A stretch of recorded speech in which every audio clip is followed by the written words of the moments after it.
26 नवंबर 2020 को जब किसान बिल की याचिका दी हमारे किसानों ने, तब से उनके साथ बर्बरता बरती गई है। उनको गुंडा और आतंकवादी कहा गया और एकजुट होकर वो संघर्ष के लिए खड़े रहे। और हमारे राहुल गांधी जी और सोनिया गांधी जी के उत्तर नेतृत्व में हमने सबने काम किया था।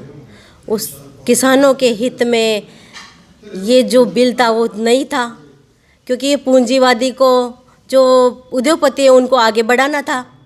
इसलिए सरकार ने जो 3 किसान बिल लेके आए वो गलत था। इसलिए मैं आज उन मोदी सरकार अहंकारी सरकार है, आज वो समझ गई है कि कांग्रेस पार्टी तन मन धन से जो किसानों के साथ खड़े होकर काम करती है। और जो अभी जो चुनाव हुए उसमें भी मोदी सरकार को पता चल गया कि हम कितने होशियार बनते हैं। इसलिए मैं उन सभी किसानों को आज जीत की बहुत बहुत बधाई देती हूँ। हम सब जानते हैं भारत एक कृषि प्रधान देश है। जब किसान रीढ़ की हड्डी है और किसान रीढ़ की हड्डी है और रीढ़ की हड्डी को ही कमज़ोर कर देंगे तो हमारा देश कैसे खड़ा रह पाएगा। ये इसलिए हम सब उसके नेतृत्व में काम किया। हमारे किसानों के जो दिन रात मेहनत मजदूरी कर कर खुद का भी पेट पालते हैं और हमारे जनता का भी पेट पालते हैं। देश में लंबे समय से हमारा अन्नदाता आंदोलित था। जिस प्रकार से 3 काले कानून उन पर लाते गए, तानाशाही सरकार का जो रवैया रहा, हठधर्मिता रहा कि उन्होंने किसानों के, अन्नदाता के, पूरे देश के निवेदन के बाद भी उन्होंने तीनों कानून वापस नहीं लिए।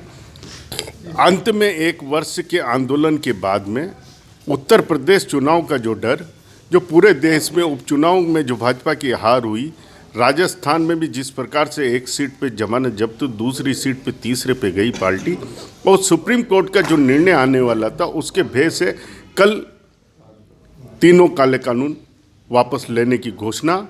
किसान आंदोलन की सफलता है, हमारे अन्नदाता की जीत है, उनके आंदोलन की जीत है। और तमाम विपक्षी पार्टी ने जो साथ दिया, राहुल गांधी जी ने जो शुरुआत से ही अंतिम तक किसान आंदोलन के साथ में पूरे देश के कांग्रेस जनों को खड़ा रखा, ये उस तमाम आंदोलनकारी, तमाम नेता, विपक्षी पार्टियों की, कांग्रेस पार्टी के हर कार्यकर्ता की जीत है। जैसा कि 3 कृषि काले कानून जो मोदी सरकार ने पारित किए थे, उसके विरोध में पूरे देश के किसान सड़कों पर उतर आए थे और सर्दी, गर्मी, बरसात उन लोगों ने झेली। जब मोदी सरकार को ये काले कानून वापस लेने थे तो हम 700 किसान, हमारे जो शहीद हुए हैं किसान भाई, उनका हिसाब कौन देगा। मोदी सरकार को अपनी नीति पर अगर उनको इतना भरोसा था तो कृषि कानून वापस लिए तो उनको ऐसी अनीति नहीं करनी चाहिए थी। आज 700 किसानों की मौत की भरपाई अब कौन कर सकता है? जिनके माँ बाप, बच्चे, जिनको घर से माँ बाप का साया उठा है, उनके हिसाब अब कौन करेगा?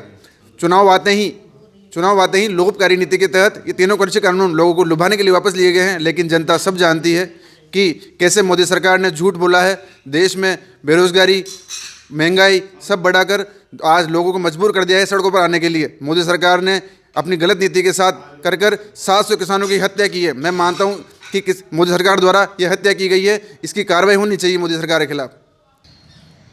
देर आए दुरुस्त आए, देश के किसानों से माफ़ी मांगकर ये मोदी जी ने माना कि ये कानून गलत थे और वापस लिए।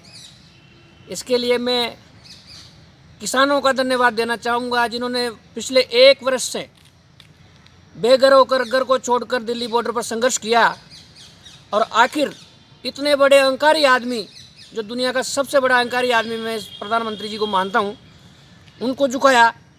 मैं किसानों की ताकत को सलाम करता हूँ।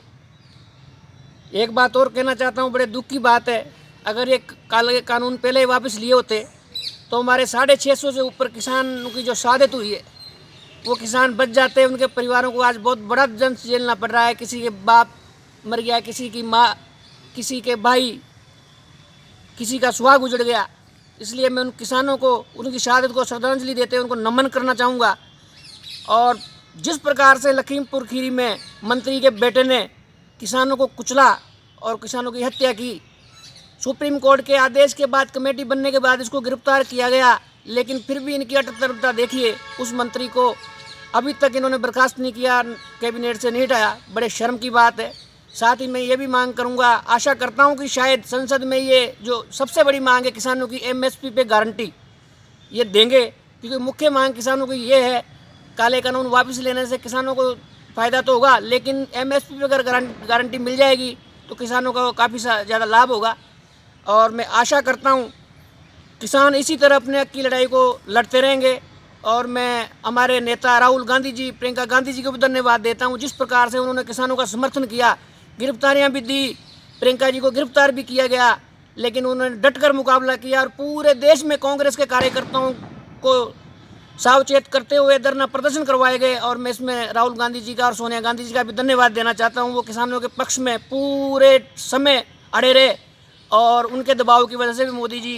किसानों की जीत हुई है, इस पर सारी कांग्रेस पार्टी और किसान भाइयों को, जो 1.5 साल से किसान सड़कों पे पड़े थे, सर्दी गर्मी बरसात झेल रहे थे, पुलिस की लाठियां खा रहे थे, और जो आज ये बीजेपी सरकार ने ये 3 कानून बनाए थे वो वापस लिए।